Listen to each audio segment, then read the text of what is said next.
Bom dia a todos. Então, vamos continuar com as aulas de treinamento físico. Estávamos falando sobre os métodos de treinamento de resistência, vamos dar sequência a isso. Hoje é a aula do dia 15 de setembro, é uma aula assíncrona, né, um pouco diferente do que nós estamos acostumados a fazer. Então, vai ser uma aula da turma da manhã e da tarde em conjunto. Tá? Nesse bloco, nessa parte 1, nós vamos ter também a parte 2, tá? Com mais ou menos 30 minutos, 40 minutos de aula.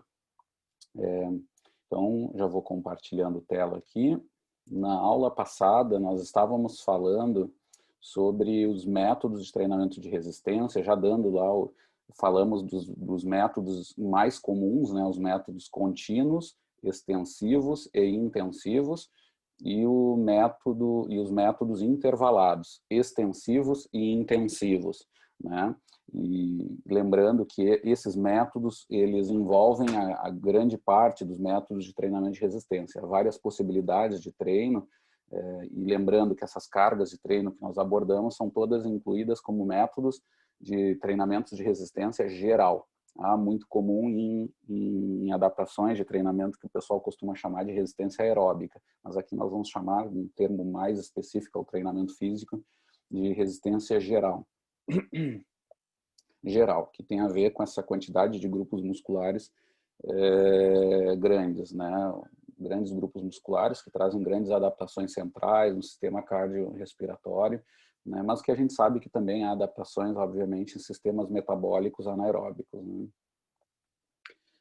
Muito bem, e terminamos a aula mostrando esses marcadores de intensidade, uma tabela apenas de conferência ali dos métodos baseados na frequência cardíaca de reserva, que são próximos aos percentuais do VO2 máximo, e os baseados no método direto, né, que é a coluna essa da FC Max, que tem percentuais acima, para mesmas intensidades, vão ter um pouco acima daquilo que tem no VO2 ou na frequência cardíaca de reserva. Pois bem, vamos falar da aula de hoje, então. Hoje o conteúdo vamos falar um pouco de fartlek e circuito. Vamos começar com o fartlek, então.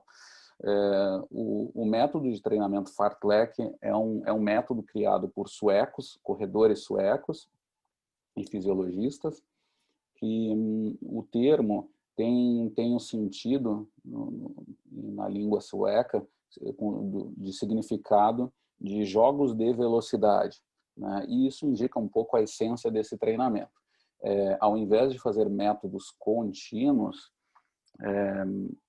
ou realizar métodos intervalados de cargas constantes, fracionadas, né, por tempos de intervalo, no método fartlek há uma variação de intensidades constante, né? E o sentido de intervalo não existe. O que há é uma oposição ali de intensidades, de altas e baixas intensidades, né? Ou seja, ele é uma espécie de um método intermediário entre o contínuo puro e o intervalado, né? Ou seja, um método em que tu não faz ele continuamente na mesma intensidade, mas tu não necessariamente para no meio dos treinos, né? Então, tu faz a intensidade alvo lá, depois tu diminui ela, mas com o sentido de um outro alvo, e depois tu vai variando e aumenta ela novamente, e assim vai alternando. É um treino que tem um tempo grande, né, de aplicação ali, né? Então, e aqui eu vou mostrar para vocês, assim, há um debate na área de treinamento sobre o fartlek correto, né? Como há em tantas coisas aí que a gente vê, como novos modismos às vezes, ou coisas interessantes mesmo sendo reinterpretadas e melhoradas na área de treinamento, e o fartlek também tá às vezes nessa discussão. Então, existe os treinadores, os pesquisadores que são mais de raiz, né, sobre o uso do fartlek, ou seja, tentam usar o treino de forma mais parecida com o modo que ele foi construído inicialmente, né? E eu vou chamar aqui, para resumir, o fartlek clássico, né? E também há os métodos de fartlek modernos, né? Os mais atuais, onde em algumas áreas aí de treinamento ele já tem alguns códigos, algumas regras específicas que fogem um pouco da regra original. Nós vamos ver que tem algo que os unem, né? E acima de tudo aqui na disciplina eu vou comentar que é interessante conhecer os dois e dentro das possibilidades e dentro do que se sabe na área que eu vou trabalhar com o treinamento, eu uso mais um ou outro. Ah, sem religião aqui, como eu costumo falar, assim, de não, eu não posso chamar de fartlek, porque fere a lei do sueco X lá. Não, acho que está tudo passível de transformação. A gente só tem que entender que essas coisas sejam bem feitas para ter para ser utilizado o termo minimamente correto. Tá? E o método moderno tem essencialmente elementos do fartlek, com algumas alterações que a gente vai falar agora. Então, vamos explicar esses dois modos aí de fartlek. No método clássico, ele era inicialmente para corredores, né, de meia distância e longa distância, então envolviam cargas de treino um pouco longas ali, né, volumes de treino um pouco grandes, então de 40 a 90 minutos, né, livre. Então, isso é bem importante lembrar que, e até hoje alguns utilizam essa característica também, como alguns treinadores usam como um método de desafogo, que eles chamam, né? Ou é o dia da liberação do atleta, onde ele não vai precisar fazer exatamente aquilo que o treinador fez de prognóstico, e até o treinador usa isso um pouco como às vezes como uma negociação, né? Mas que é o dia que ele vai poder fazer livre. Mas, claro, que é o livre com algum limite, obviamente, que tem que ter algumas indicações para não fazer qualquer coisa, né? Então, ele vai ter que alternar intensidade segundo algumas questões. E no método clássico, a regra principal era dada, inclusive, pelas características do ambiente. O treinador ia escolher caminhos na natureza, né? E era muito comum o uso de bosques, né? Então, áreas rurais, vamos chamar assim, onde o próprio caminho ia indicar as restrições ali para o aumento ou não de intensidade, né? Então, por exemplo, trechos assim de floresta, de bosque, onde existiam troncos quebrados, o terreno irregular, uma trilha baixa, onde os caras iam ter que correr em condições irregulares ou de desequilíbrio, ou, por exemplo, de grande inclinação, né? Isso é dado pelo terreno. Quando o treinador escolhia também o trecho, esse era uma estratégia também que ia indicar essa variação de intensidades, né? E talvez nos caminhos mais planos, o corredor ia fazer essa atividade com menor intensidade. Às vezes na mesma velocidade, mas para manter velocidades, ele tem que alternar intensidades. Mas lembrando que, claro, a primeira regra é o jogo de velocidades, que está até no nome, né? Jogos de velocidades, o jogo de velocidades. Então, isso também é uma tarefa. Bosques, lombas, etc. Né? Desse método clássico, eu tenho uma experiência que eu gosto sempre de registrar aqui, quando eu fiz o meu pós-doutorado em Milão e trabalhei com um colega que se tornou um amigo, que foi o professor Gaspari Pavei, né? Que um atleta marchador, hoje um pesquisador da área de locomoção, renomado internacionalmente, e tive a oportunidade de conhecer a terra dele, lá da cidade de Belluno, né, que fica numa região dos Alpes, né, italianas, muito bonita, né? E fui conhecer, acabei conhecendo o pai dele, que é o professor Júlio Pavei, que foi um treinador de atletismo, né, em grupos de formação muito bonito, um trabalho muito bonito em Belluno, que forma atletas aí toda hora de bom nível. E, inclusive, ele foi um maratonista que correu até a Olimpíada. Então, um atleta de alto nível. E trabalha muito com atletismo e também com corridas de distância. E ele me mostrou um dos grandes segredos dele. Claro que eu não vou dizer qual é exatamente, né? Mas o que ele me mostrou de segredo, e eu esperava que pudesse ser algo que também envolvesse algum valor econômico, coisa assim. Mas quando eu fui ver, um dos grandes segredos do treinamento que ele tinha para mim, ele me passou naqueles dias, assim, conversando sobre treinamento, etc., foi uma coisa que me chamou a atenção, que até hoje eu uso quando eu falo do fartlek, e foi os caminhos que ele conhecia para realizar alguns treinamentos.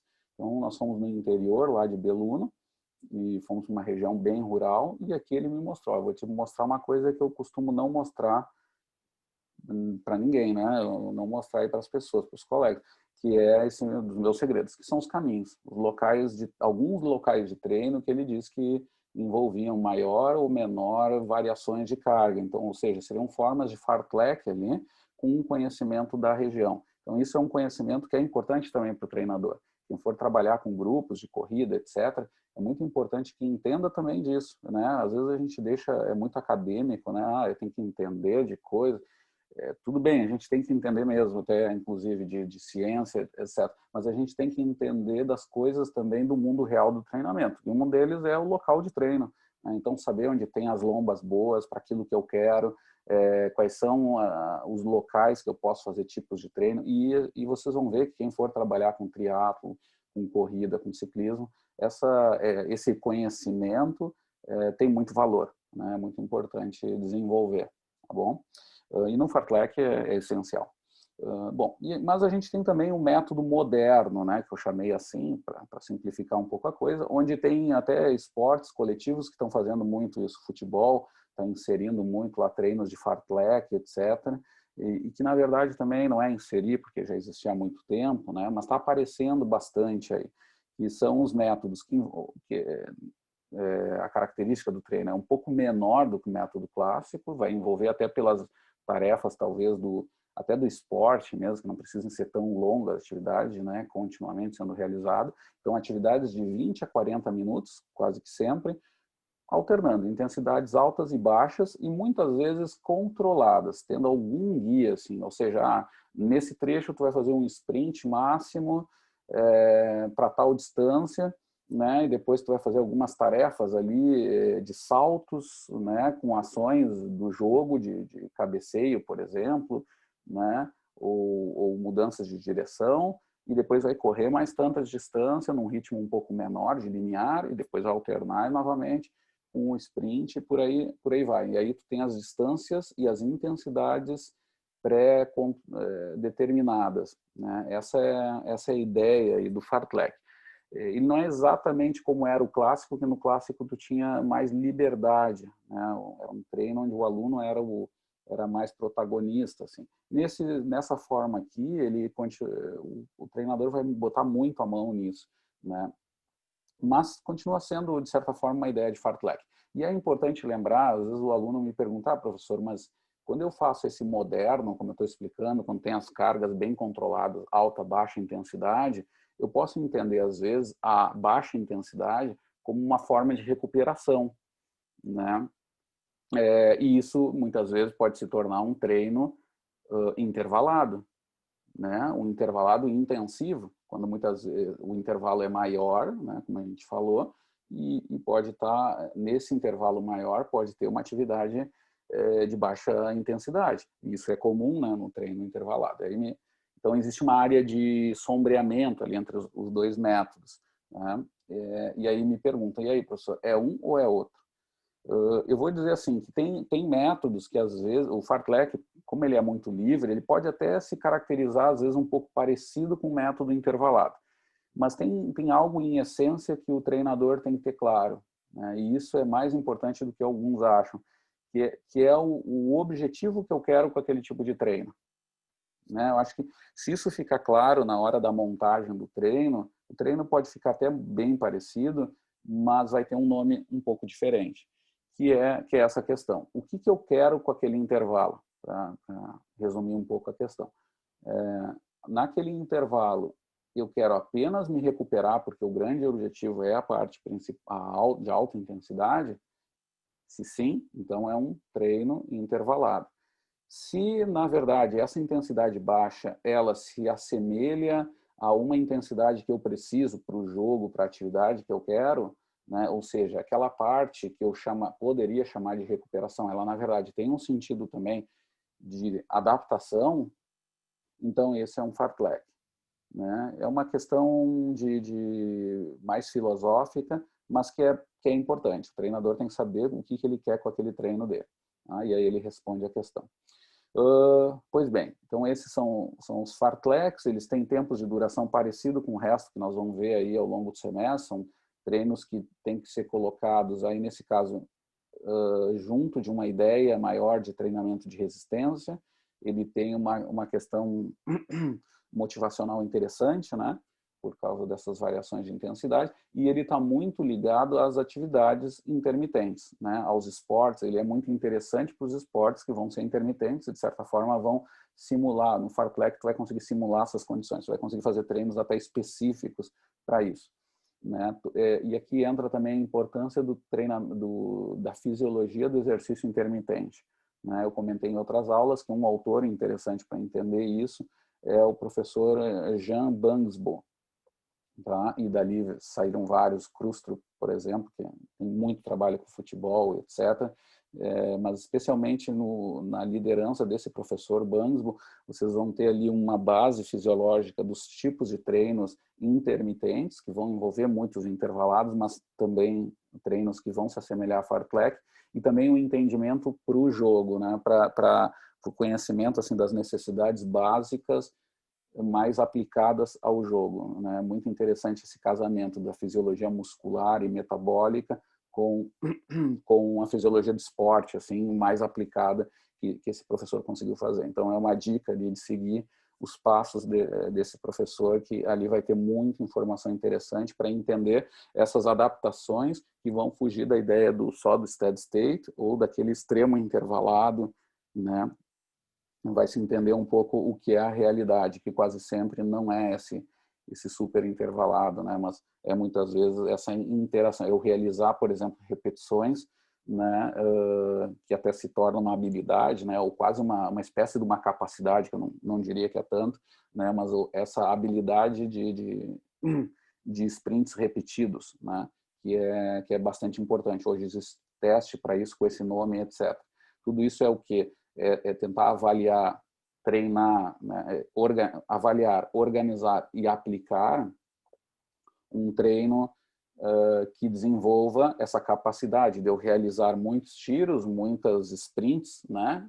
E com certos processos de fadiga, né? Com certo cansaço, que isso simula o que acontece no jogo, por exemplo, né? Com as ações defensivas, ofensivas, variando intensidades ali continuamente, e para tanto eu tenho que ter adaptações específicas para gerar isso aí, tá bom? Muito bem, vamos para o outro método lá, que é o método do circuito, né? Método de circuito. É um método bem famoso também, que ele se constrói forte no campo do treinamento da resistência. Mas a gente tem que lembrar que hoje ele não é feito apenas na área de resistência. Treinamentos de força são feitos em circuito, né? Treinamentos de velocidade são feitos em circuito, mas quase sempre com aspecto de resistência, de velocidade nesse caso. Inclusive o treinamento de circuito de força em circuito muitas vezes tem uma característica, alguns elementos de resistência ali, mesmo sabendo que é muito mais anaeróbica, né? Mas inclusive com adaptações aeróbicas, né?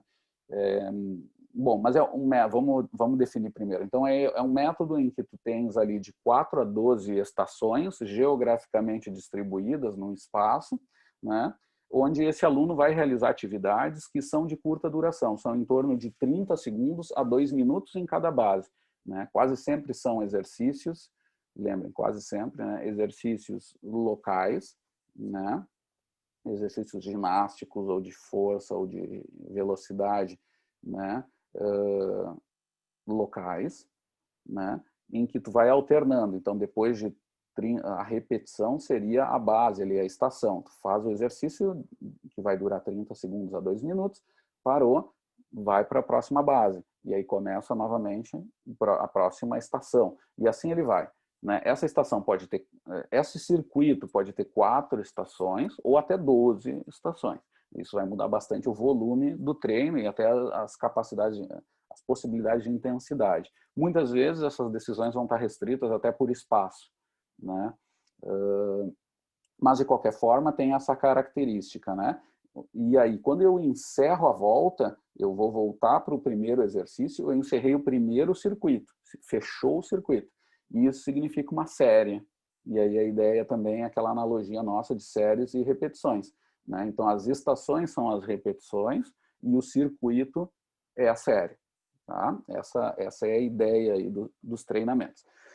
Eu vou jogar com intervalos entre cada base. Tá? Também o que vai definir os tempos de intervalo, muitas vezes, são as características do exercício e do meio ambiente que está se realizando. Então, existe muito circuito que eu mesmo já apliquei, né, com treinamentos aquáticos, por exemplo.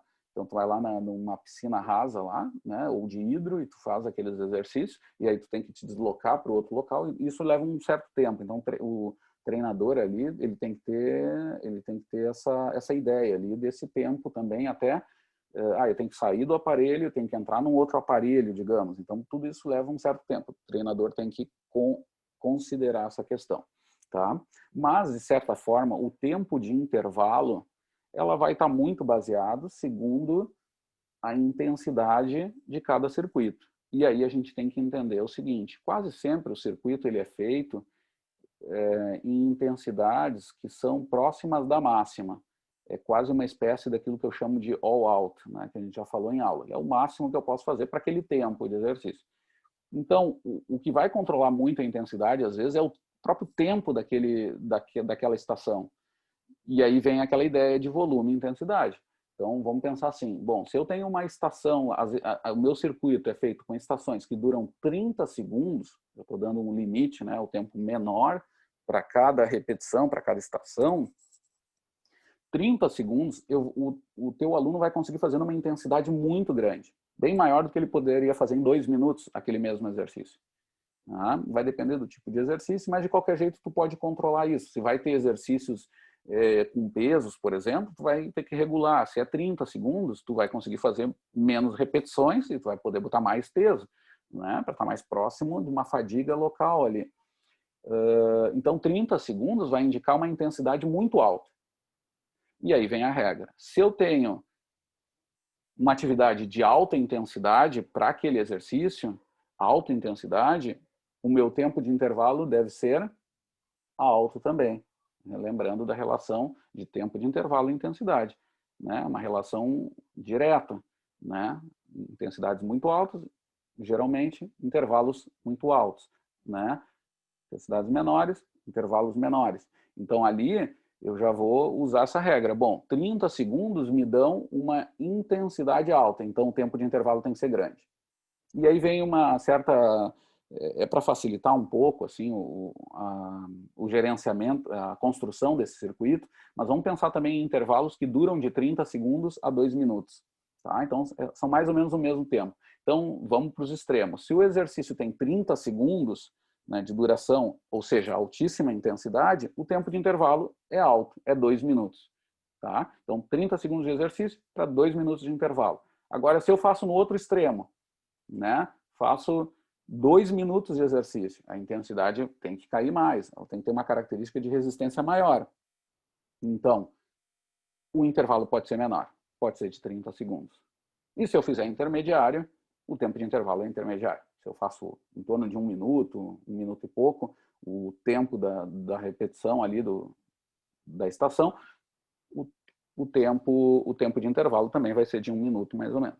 Tá? Então, segue sempre mais ou menos aquele padrão ali. Isso vai depender.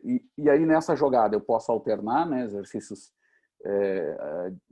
por segmentos, né, ou alternar exercícios locais com alguns gerais. É muito comum fazer isso, 2, 3 exercícios locais, e depois coloca um geral lá, um ciclo ergômetro, por exemplo, numa estação, a pessoa faz lá um exercício mais geral, geralmente dá um descanso maior, assim, para aquele trabalho mais local, tá? E aí vem a essência do circuito. Eu falei, expliquei como é que é na prática, mas a grande vantagem, o objetivo desse treino em circuito é tu conseguir treinar 2 coisas ao mesmo tempo, que a ideia é a seguinte, localmente, em cada estação, tu trabalhar de modo mais local, né? Ou seja, com adaptações mais periféricas, né? Mas, ou seja, então, eu vou estressar muito membros superiores. Então, vou botar lá extensores do cotovelo, flexores do cotovelo, algum exercício de apoio, que usa mais também muito músculo em contração, por aí vai, mas muito membro superior, ou seja, eu vou ter um estresse bem grande localmente, mas o que se espera é que quando tu encerre o circuito, tu dê também estímulos que são tão contínuos que também vão trazer adaptações centrais.